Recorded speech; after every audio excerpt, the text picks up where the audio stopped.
What if the very first sentence of the Bible has been misunderstood for centuries? What if Genesis 1:1 is not simply describing a single moment in the distant past when the universe was created, but is actually revealing an eternal principle that applies to every beginning, every creation, and every transformation in existence? Most readers have been taught that Genesis begins with the words, "In the beginning God created the heaven and the earth." But what if the Hebrew text is communicating something far deeper than that? In this video, we're going to uncover a fascinating interpretation of Genesis 1:1, explore the original Hebrew wording, and examine why some scholars believe the traditional English translation may not fully capture the meaning Moses intended. By the end of this video, you'll see the first verse of the Bible from an entirely new perspective. The problem with translation. Genesis was originally written in Hebrew, not English. Every translation requires interpretation. Translators must choose words that they believe best communicate the meaning of the original language. But sometimes a word in one language doesn't have a perfect equivalent in another. Hebrew is often described as a concrete language. Many Hebrew words are connected to actions, experiences, and observable realities. English, by contrast, tends to be more abstract.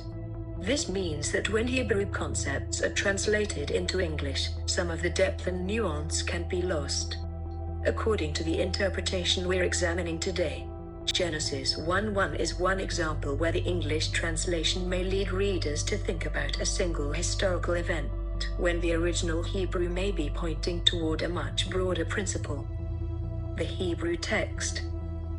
The opening words of Genesis in Hebrew are Bereshit bara Elohim et Hashem hayam et haaretz. Most English Bibles translate this as, "In the beginning, God created the heaven and the earth." But let's focus on one word, Bereshit. Many readers assume that Bereshit means the beginning, a specific, singular beginning. However, some Hebrew scholars and teachers argue that the word does not necessarily identify one unique beginning. They suggest that a more literal understanding could be, in a beginning or at the start of a beginning. If this interpretation is correct, then Genesis 1:1 is not merely describing one event in ancient history.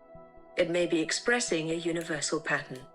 A pattern that repeats whenever something new comes into existence. The hidden principle. Now the verse starts to take on a different meaning. Rather than saying, "Long ago, at the beginning of the universe, God created heaven and earth," the text could be understood as, "In any beginning, Elohim creates heaven and earth." This shifts the focus from a single historical event to an eternal creative process.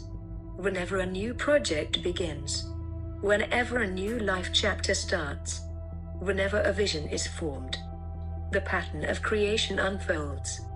In this interpretation, heaven represents the unseen realm, the realm of thought, intention, vision, and possibility. Earth represents manifestation, the visible reality that eventually takes shape. Before anything exists physically, it first exists as an idea. The blueprint comes before the building. The vision comes before the accomplishment. The invisible precedes the visible. Understanding Elohim. Another important word in Genesis 1:1 is Elohim. Most English translations simply render Elohim as God.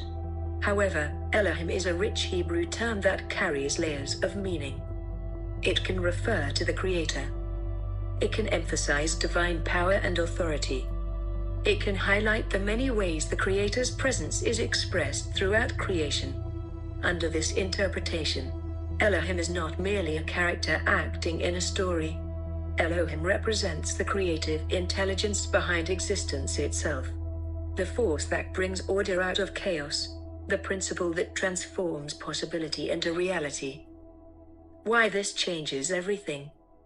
If Genesis 1:1 is expressing an eternal creative principle, then the creation story becomes much more than a story about the past.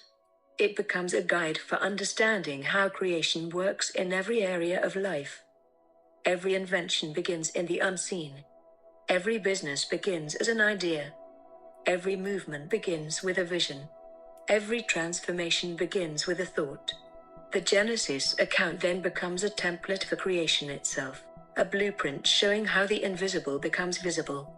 In this view, Moses was not only explaining how the world was created, he was revealing a timeless law of creation. So, did Bible translators intentionally misinterpret Genesis 1:1? Not necessarily. The traditional translation communicates one valid understanding of the text. However, some scholars and Hebrew teachers argue that the original wording contains deeper layers that are easy to miss in English. The mystery revealed is this. Genesis 1, the first of may not simply be telling us what happened at the beginning of the world. It may be teaching us what happens at the beginning of everything. And if that's true, then the first verse of the Bible is not merely history. It's a timeless lesson about the nature of creation cycles itself.